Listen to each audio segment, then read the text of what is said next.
Eu quero cumprimentar o Sérgio Cabral e sua companheira Adriana, minha companheira Marisa.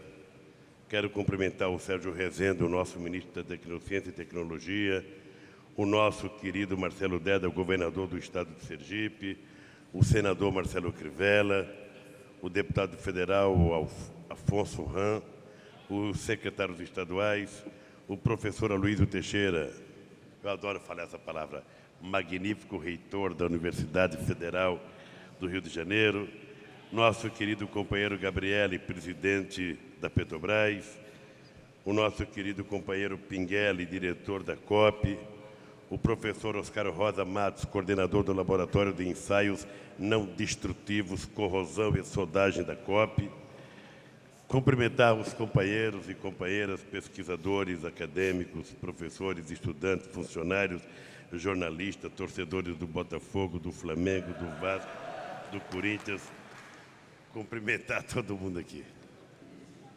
Mas eu queria apenas prestar uma homenagem à pessoa que tem responsabilidade por isso aqui e mostrar um pouco a diferença do que é uma visão progressista, nacionalista, de uma visão neoliberal ou uma visão conservadora.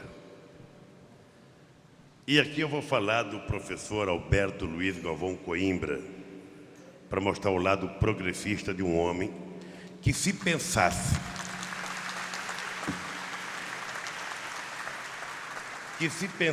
de forma conservadora, ele iria entender que investir em pesquisa não é coisa do Estado, é coisa do mercado. O mercado decide os investimentos nas pesquisas deste país e de qualquer outro país.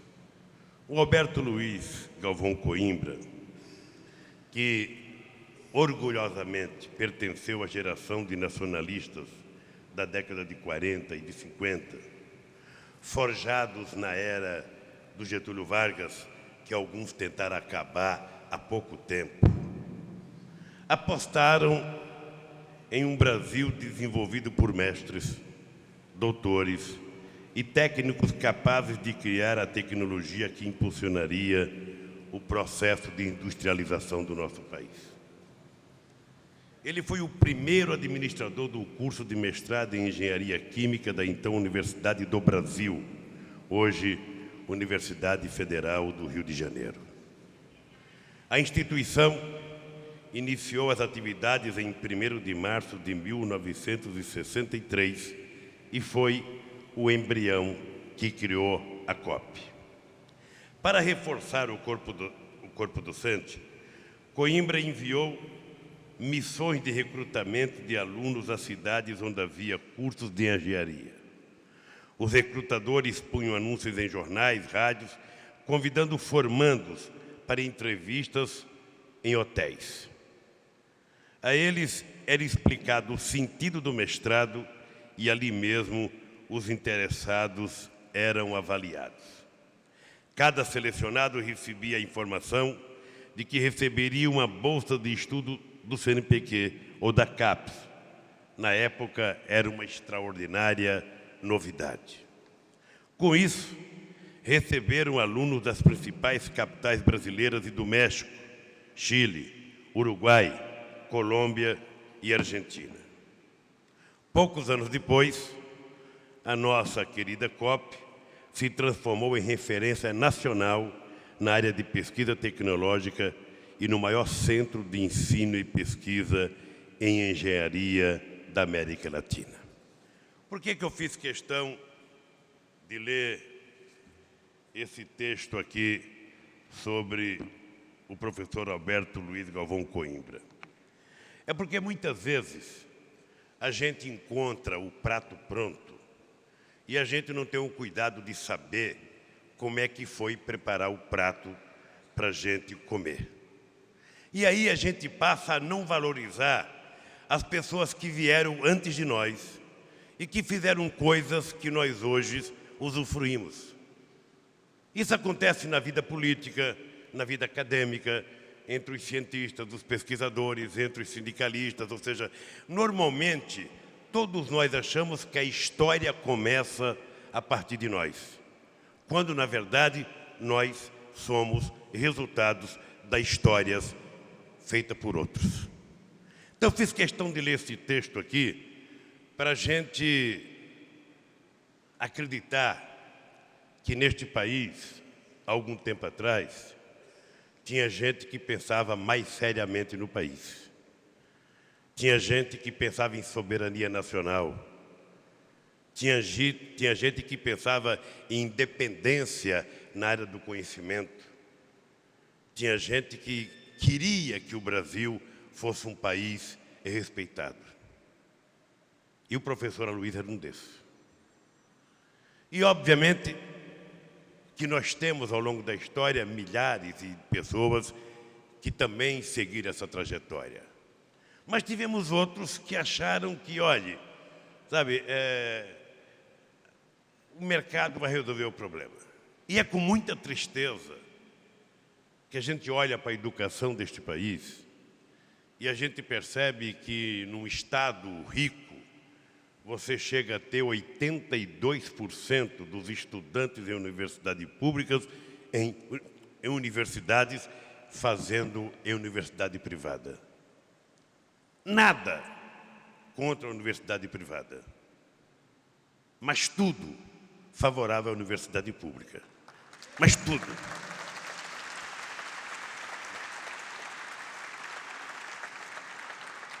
E às vezes eu me pergunto, meu companheiro reitor, meu caro governador, por que durante tantas décadas se investiu tão pouco em pesquisa e na universidade nesse país? Porque não há explicação. Este país só teve governantes com curso superior. Até os nossos militares, todos que governaram, tinham curso superior. Eu e o Zé Alencar, não sei se tivemos a sorte ou o azar, de sermos os únicos dois, presidente e vice, que nenhum dos dois tem diploma universitário. E talvez explique, eu não falo isso com orgulho, não, porque vocês não sabem o quanto eu gostaria de ser economista. Porque eu acho fantástico ser economista da oposição. Porque a gente sabe tudo quando a gente é economista, a gente fala e tem resultado para tudo. Aí depois, quando a gente assume, a gente percebe que é mais difícil fazer do que achar quando a gente está apenas discutindo teorias. Mas eu tinha uma loucura para fazer economia, eu não consegui fazer, sabe? Obviamente que eu acho que foi um prejuízo, mas acho que se eu fosse economista, eu não sei se eu seria presidente da República. De qualquer forma, tem uma coisa importante nessa história, Sérgio, que é o seguinte: possivelmente, o fato de eu não ter o conhecimento acadêmico que muitos tiveram facilita a gente fazer as coisas, porque não tem preconceito, porque não tem disputa acadêmica. A única coisa que eu tenho claro é que este país não será nunca uma grande nação se ela não investir na educação, em ciência e pesquisa. É a única coisa que eu tenho clareza. Como eu tenho clareza de que os pesquisadores não podem fazer pesquisa, fazer a sua tese acadêmica e trancar numa gaveta para o debate intelectual. É preciso transformar o resultado daquela pesquisa num produto que possa ser produzido por empresas e gerar oportunidade de riqueza para quem quer trabalhar nesse país. Porque também tivemos essa deficiência. As pessoas gostavam apenas de ser acadêmicos e não transformar o seu produto acadêmico, vindo da sua inteligência, num produto capaz de ser consumido, capaz de ser utilizado pelos brasileiros. Isso começa a mudar. Por isso que quando o companheiro Sérgio Rezende propôs, sabe, porque quando nós fizemos o PAC, dia 22 de janeiro, que deu certo, nós começamos a fazer PAC para tudo quanto é coisa. Eu falei, Serginho, vamos fazer um PAC da ciência e tecnologia. Foi um PAC que vai exigir um investimento do governo de 41 bilhões de reais até 2010. Imediatamente, nós criamos um conselho para poder acompanhar o parque. Porque qual era a minha preocupação? No Brasil, não basta você ter dinheiro. Porque com a quantidade de regras que nós criamos para dificultar a utilização do dinheiro, às vezes você vê a galinha cantando, pensa que ela botou o ovo, e ela não vai botar o ovo nunca. É mais ou menos assim que acontece. O que você contou do Tribunal de Contas é o seguinte: o país passou mais de 25 anos sem fazer investimentos em nada, e nós fomos criando uma poderosa máquina de fiscalização, que agora a máquina de fiscalização é superior à máquina da produção. Esse é o dado concreto. Hoje, no Brasil, nenhum governante consegue fazer uma obra estruturante em 4 anos. Juscelino Kubitschek, se fosse eleito presidente hoje, não existisse Brasília, e ele quisesse fazer Brasília hoje, ele ia terminar o mandato dele sem conseguir licença para fazer a pista, para descer o aviãozinho dele, para começar a estudar o Planalto Central. Então, quando a gente chega aqui e a gente percebe que este país tem, sabe, uma obra-prima como a COP, que tem 100 e poucos laboratórios, que já formou mais de 9.000 doutores, sabe, que tem outros 340, 350 trabalhando aqui, a gente tem que ter orgulho do Brasil. E o Brasil não tinha orgulho de si mesmo, porque o Brasil estava acostumado a respeitar os outros. Tudo que era de fora era mais bonito do que aqui de dentro. Melhor. Tudo. E eu aprendi na vida, muito cedo, de que não existe possibilidade de um interlocutor respeitar um outro interlocutor que não se respeite. Não existe possibilidade. Se você não se respeitar, ninguém vai te respeitar. Nem dentro de casa, nem na sala de aula, nem no serviço, e muito menos nas relações internacionais, onde cada um quer exercer a supremacia de ser mais importante. Vocês, aqui do Rio de Janeiro e de São Paulo, quando viajarem ao Brasil, vocês vão ver coisas diferentes. Até quando vocês pegarem um avião em 2011 e for para o interior, vocês vão perceber 14 universidades federais novas. Vocês vão perceber 98 extensões universitárias por esse país afora. Sabe? Quantas tem em Sergipe? Ou seja, porque é preciso acabar com a história de que a universidade tem que ser na capital. Ou seja, ao invés de você ficar querendo que os jovens do mundo inteiro se transfiram para o Rio de Janeiro ou para São Paulo, é muito mais barato, muito mais cômodo e socialmente muito mais justo, e até do ponto de vista da família é muito mais justo você levar braços das universidades para o interior do país, para que esses jovens possam e levarmos doutores dos grandes centros para dar aula lá. Porque é assim que a gente vai tornar o Brasil mais igual. Antes era tudo São Paulo, Rio, era o eixo, São Paulo, Rio, Minas. E é preciso distensionar o país, para que a gente possa criar um pouco mais de justiça, de igualdade. E nós sabemos, outro dia eu encontrei com um professor que foi presidente da SBPC, dando aula em Manaus. Eu achei aquilo extraordinário. Um cidadão, sabe, da elite intelectual, sabe, do centro desenvolvido, sabe, fez uma escolha preferencial de ir para a Universidade de Manaus dar aula. O professor de medicina, o titular da academia, trocou Manaus para ir dar aula em Coari, na universidade que nós fizemos lá. Então é assim que a gente vai acreditando que daqui a 15 ou 20 anos os nossos filhos, eu espero estar vivo daqui a 20 anos, a gente tenha um país, sabe, um país, eu diria, muito mais bem formado, muito mais bem preparado, sabe, e com as nossas pesquisas, sabe, fazendo as nossas empresas se transformarem em grandes empresas, sabe, de qualidade.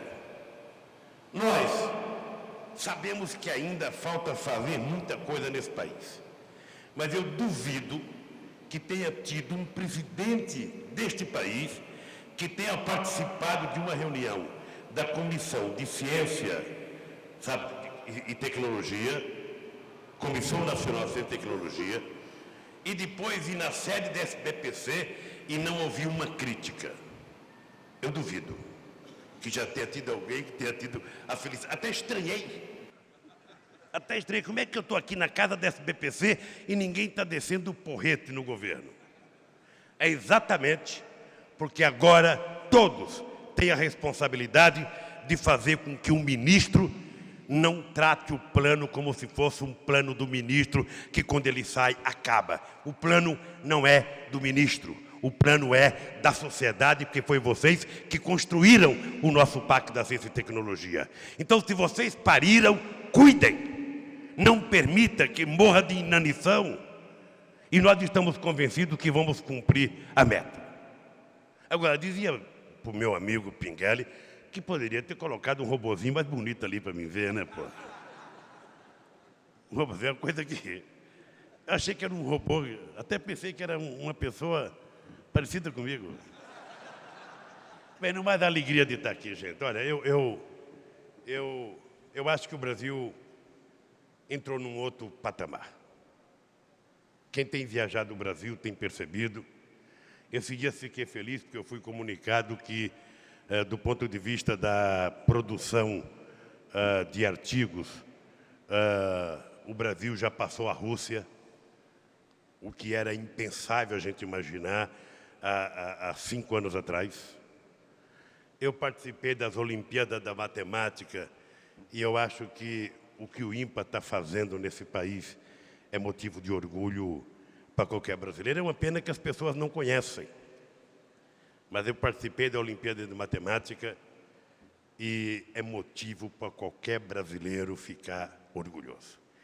Tem aquele famoso moleque do Ceará, aquele que ia para a escola num carrinho de pedreiro, o pai levando ele ganhou a 3ª medalha de ouro consecutiva. E o menino de São Paulo, de escola pública, é o único tetracampeão de medalha de ouro na Olimpíada. Essa molecada são gênios. São gênios. Que o Ministério vai dar uma bolsa, a CAPES vai dar uma bolsa, mas aí o CNPq. Mas aí é o seguinte, nós vamos agora começar um trabalho para que as empresas brasileiras contratem esses meninos, pagando bolsa de estudo para eles. Para que esses meninos... Olha, se você pega um jogador de futebol com 8 anos de idade, você já começa a tratá-lo para ir jogar na Europa, por que uma empresa como a Petrobras, a nossa querida Petrobras, não pega uns 100 moleque desses, investe neles para o futuro da Petrobras? Por que não pode fazer isso? Por que... Não, ele já falou que vai fazer. Está regateando quantos? Mas vai fazer. Não, mas os governos dos estados podem pegar um pouco e criar planos específicos. Você imagina se um time italiano manda vir para cá uma equipe técnica para ir no berçário, ver se o cidadão tem o pezinho bom para chutar uma bola e já começa a querer cuidar? Por que nós não cuidamos da nossa inteligência, oferecendo oportunidade desde pequeno? Eu acho que esse é um desafio, Sérgio, para nós. É um desafio, é procurar aonde está a inteligência desse país, fazê-la aflorar, dar oportunidade, porque o que falta para um ser humano desmotivado é apenas uma palavra mágica chamada oportunidade. E vocês aqui, com esse embrião que vocês começaram em 1945, vocês estão provando o que significa a oportunidade. Portanto, vocês e a COP são exemplos de que este país não deve nada a nenhum país do mundo. A diferença que nós temos é que esse país passou